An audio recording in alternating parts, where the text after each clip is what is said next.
Isn't it amazing? You go door to door and you knock on doors and people answer their door and you talk to them about Jesus. He says, look, I have my church. Thank you. Click. It just means that we're frustrated. We've been touched wrong. We're hurt. We're taking life personal. You knock on my door, start talking about Jesus, even if you had twists, I ought to love you enough to stand there and listen and maybe even impart something to you and maybe even bless you. I wanted the Mormons, they would come into my house all the time when I wasn't saved. And I would just say, I got my beliefs, thanks, click. And it was a cop-out.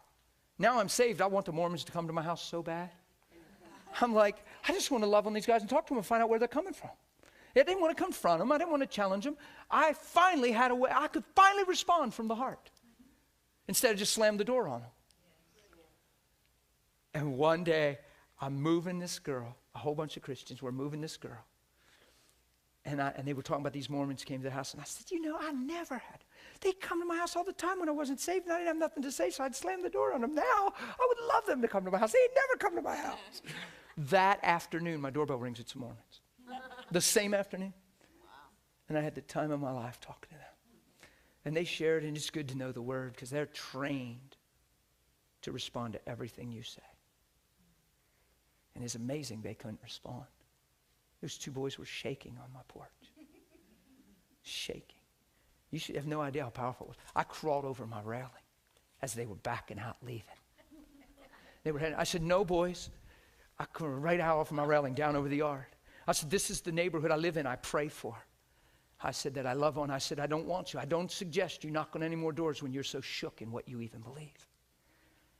I said, boys, you've been knocking on doors, and yet you're not rooted and grounded firmly. What you say you believe can be altered.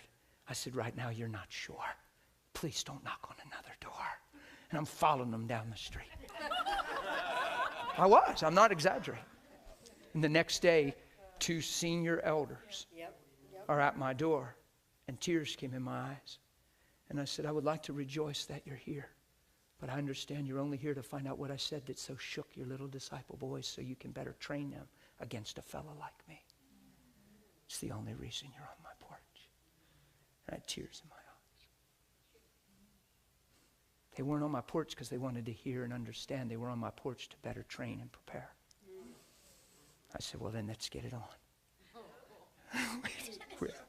They came to my Bible study. They came to my home church thing that we did the night where we met at the house.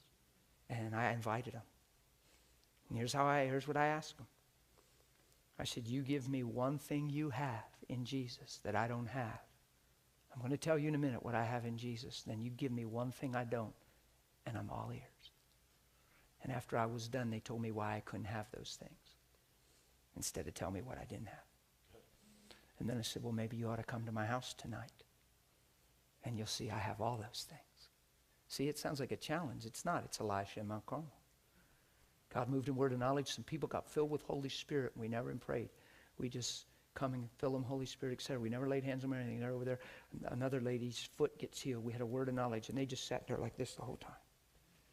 I would like to say it turned out better, but they just hugged me, and I held them. I blessed them and thanked them for coming to my house.